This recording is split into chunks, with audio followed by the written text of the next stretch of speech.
Garrett Kaalund just did something no college sprinter has done in 18 years. He walked into New York with zero pressure on him, a name nobody outside track circles even knew. Noah Lyles was the favorite, fresh off a 100-meter title 2 days earlier. Then Lyles' leg locked up 2 steps from the line.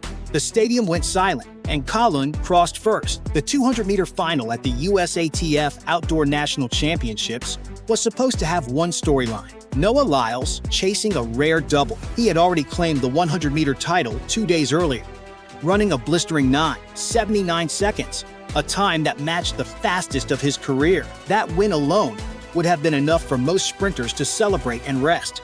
Lyles wanted more. He wanted the 200 as well, and he wanted to prove something to himself. Heading into the next Olympic cycle, Lyles is not a stranger to pressure. He is the reigning Olympic champion in the 100-meter. He has 4 world titles to his name. He has stood on Olympic podiums before, including a bronze in the 200 at the last Games, a race he finished after being wheeled off the track, only for it to come out later that he had been dealing with an illness the whole time. So when he lined up for this 200 final, everyone in that stadium expected another chapter in one of the most dominant sprint careers in history. Instead, they watched him grab his leg and stop running. It happened coming off the final turn. Lyles had run hard through the curve, chasing the pack, when he felt what he later described as a grabbing sensation in his right thigh. He pulled up immediately. Fans in the stands gasped. Sprinters do not just stop mid-race unless something is wrong. He slowed to a jog and walked the rest of the way to the finish line, finishing last. He later told reporters it was cramp, nothing more. He said he pushed his body hard across the weekend, running the 100 at full effort and then coming back to try the 200 on top of it. He called it a stress test for his own body, a way to find out exactly what a double like that would demand from him before he has to do it on a bigger stage. He said if this ever happens at the biggest meet of his life, he needs to already know what it feels like to get up and compete again the very next day. So even in defeat, he treated this as information, not disaster. But while all of that was happening, a 22-year-old was running the race of his life. Garrett Kaalund was not the name most fans expected to see topping the results sheet that night. He is a sprinter out of the University of Southern California. Before this race, his biggest athletic headline had been winning the NCAA indoor title, where he ran an American collegiate record in the 200-meter, going under 20 seconds indoors for the first time by any American. That alone marked him as a rising talent. But rising talent and national champion are 2 very different labels. Kaalund crossed the finish line in 20.04 seconds. It was not just a win.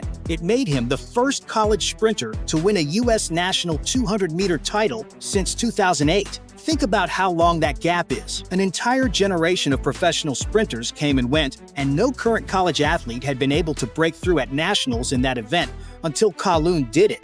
Behind him, the race for the minor medals was just as tight. It came down to a photo finish just to separate them, meaning the entire podium besides Kaalund was decided by the smallest of margins. That is how close elite sprinting really is. Hundredths of a second stand between a medal and going home with nothing. After the race, Kaalund did not try to hide how unexpected this felt, even to himself. He told reporters it was kind of crazy, and that he never thought becoming a national champion would happen this early in his career. He said it was shocking, but that it was going to push him to work even harder going forward. There was no arrogance in how he talked about it. He sounded like someone who understood the size of the moment and the standard he now has to live up to. One of the most talked about images from that night came right after the race. Lyles, despite having just walked off the track without finishing, made his way over to Kaalund and gave him a hug. It would have been easy for a 4-time world champion to feel bitter about losing a national title in a race he did not even finish.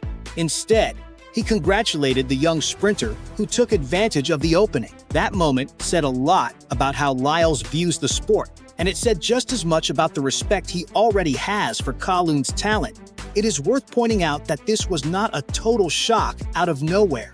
Kaalund's personal best in the 200-meter was already 19.85 seconds, set the year before this race. That is a legitimately elite time, faster than plenty of professional sprinters ever run in their entire careers. Combine that with his indoor record run earlier in the year, and you start to see that Kaalund was not some unknown who got lucky. He was a young sprinter already knocking on the door of the sport's top tier, and this race was the moment the door finally opened all the way.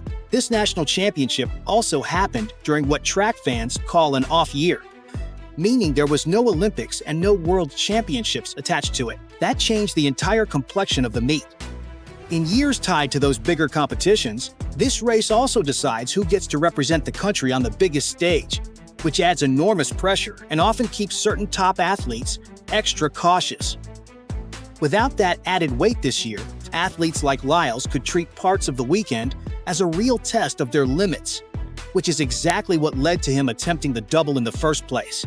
That single decision, choosing to chase both titles back-to-back, is what opened the window for Kaalund.